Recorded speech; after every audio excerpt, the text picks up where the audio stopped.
What if I told you that Roronoa's Zoro is destined to fight one of the Gorosei members, and how unlike the Rocks era, or even the Goldie Roger era, and even the false era of Blackbeard that he announced during Marineford War, the Straw Hat era will topple what's been in place for nearly 1,000 years, since the day Joy Boy, the times of Joy Boy, and the Void Century.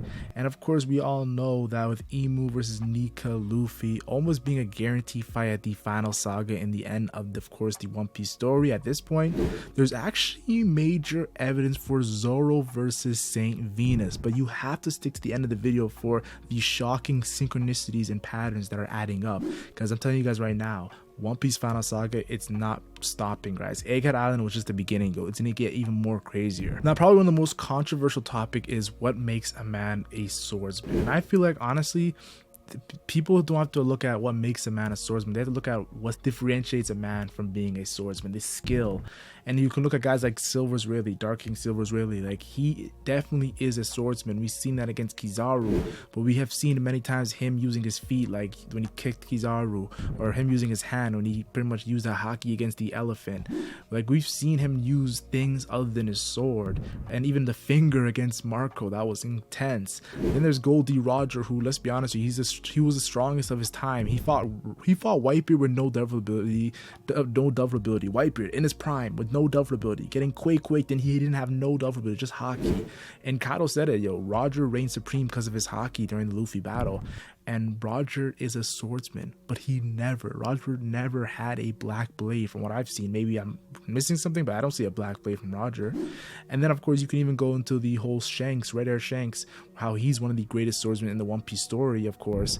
But let's be honest here, he lost an arm. And Mihawk said it best, you're a one-arm has-been. And even they said it, the Marines said that Mihawk has greater swordsman skill than Shanks. But Shanks is literally one-tapping Eustace Kid and Killer after Wano. So how can Mihawk be stronger than Shanks? It's just crazy to think about. It just shows you how controversial this topic is.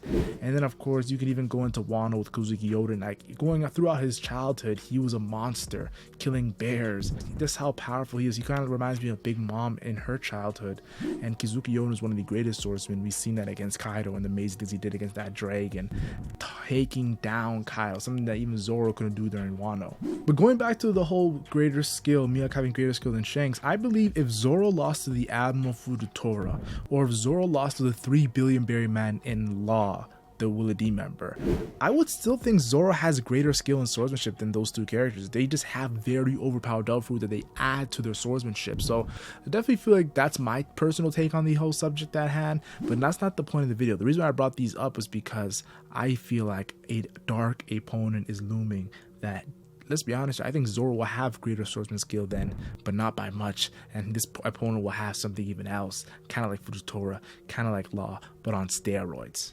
Yep, you guys all know what I'm alluding to because you guys see the thumbnail and you guys see the title. And with Saturn, the Gorosei Saint J. Garcia Saturn revealing his Mythical Zoan double ability. And you can just make my mind think, what other Gorosei I want to see? Of course, the one I've been wanting to see, the bald Gorosei member whose name's Saint. Of course, Ethan Baron V. Nosturo, or you can just call him Saint Venus, with this Wano-esque like samurai. I can't wait to see it. And I remember early on in the story, I feel like you have to talk about, when it comes to swordsmanship, you can, like, I talked about all those great swordsmen, but Ryuma is literally known as the GOAT. And when he's fighting Brook, he says, you cherish your afro and that is your weak point. Like, it's too big for him not to get in your way, the afro not to get in his way, or to avoid getting hit. And I think that's definitely a hint at Ryuma fighting a character with no hair at all. And I think there's only one monster with no hair at all I can think of, that's the Gorosei member. Now I know what you're thinking, how can Ryuma from 400 years ago fight someone who's in the current story?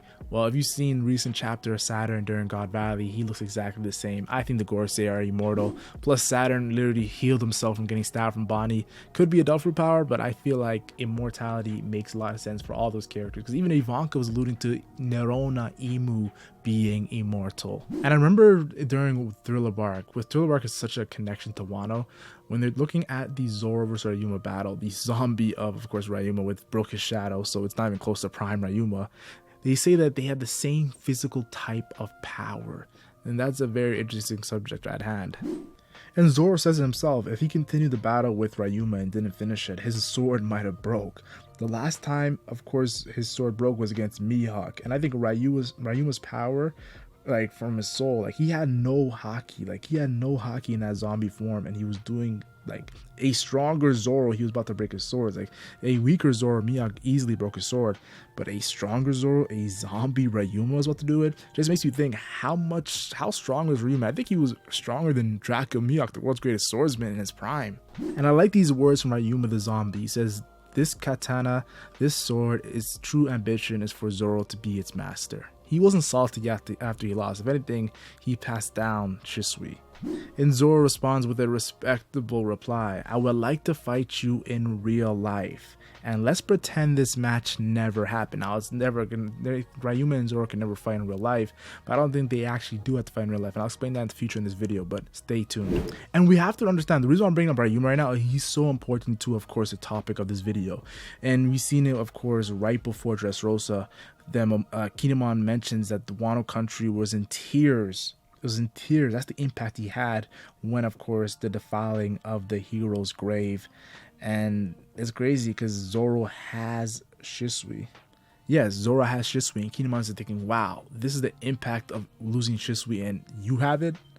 And it gets talked about a little bit during the beginning of Dressrosa. Zoro's Shisui blade, of course, goes missing, and it shocks Kinemon like crazy. And Kinemon literally tells Zoro, "I'm gonna challenge you to a duel in the future for that sword." And I don't think Kinemon's capping. This is the same Kinemon that went up against Kaido, guys. He fought Kaido. This guy is not capping if he wants to do a duel. He's very brave. But we get the true hype of Ryuma during the Wano arc. Wano was known as the land of gold. I think this is very important for my theory. So remember that line right there.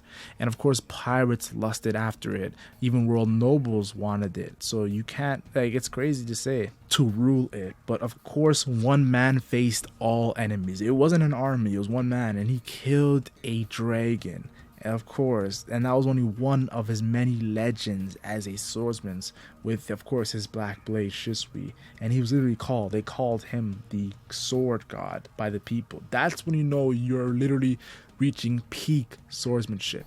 And while this explanation is going on about the black blade, Zoro then has an insight moment. He realizes that Ryuma's black blade came from his battles, but also it came from all his battles and experience, his haki forged in that black blade. And during the, of course, Kozuki Oden flashback, we actually see Moria and Gecko Moria fights Kaido, and that's where Gecko Moria actually pretty much ransacks Ryuma's grave during this battle. So definitely cool to see context of how Thriller Bark is so intertwined with Wano. And during the Onigashima raid, we get mention of Shimotsuki Ushimaru, and Zoro reminds of Ushimaru, even their sword users. That's how much they remind of each other.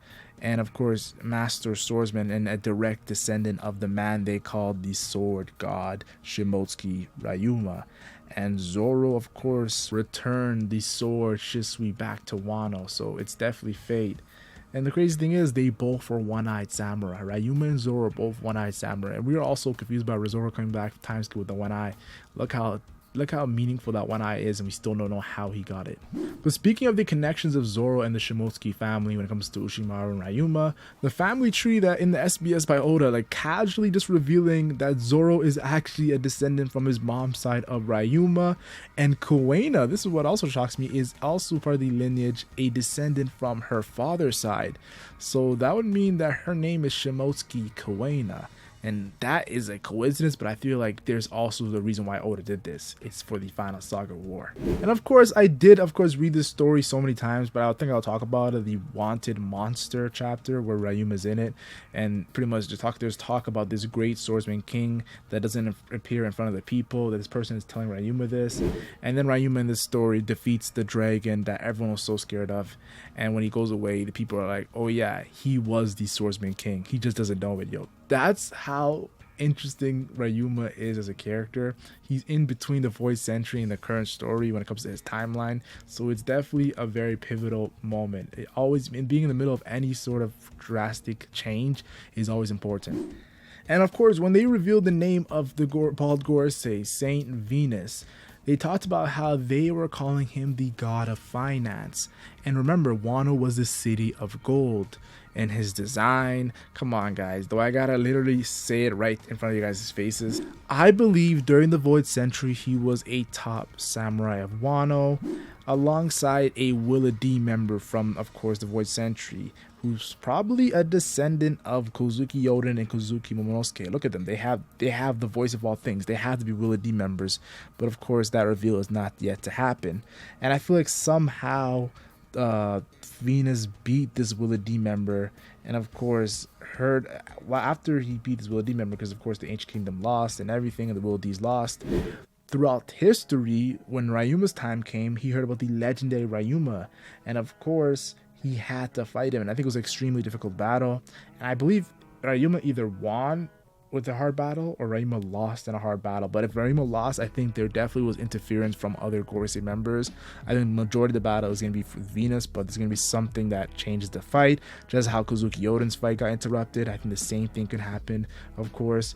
And I do want to say this, that's going to be the start of, because if Zoro becomes the world's greatest swordsman and surpasses his teacher Mihawk, there needs to be something else, because Zoro did say he would love to fight Ryuma in real life. Well, if he beats Saint Venus, I think he surpasses the world's greatest swordsman of all time, and that's Ryuma. Remember the iconic scene of Kaido, and like Kaido gets scarred by Ashura, and then Zoro's kind of disappointed that Kaido didn't get knocked to the ground, and Kaido said, "That's good enough for you."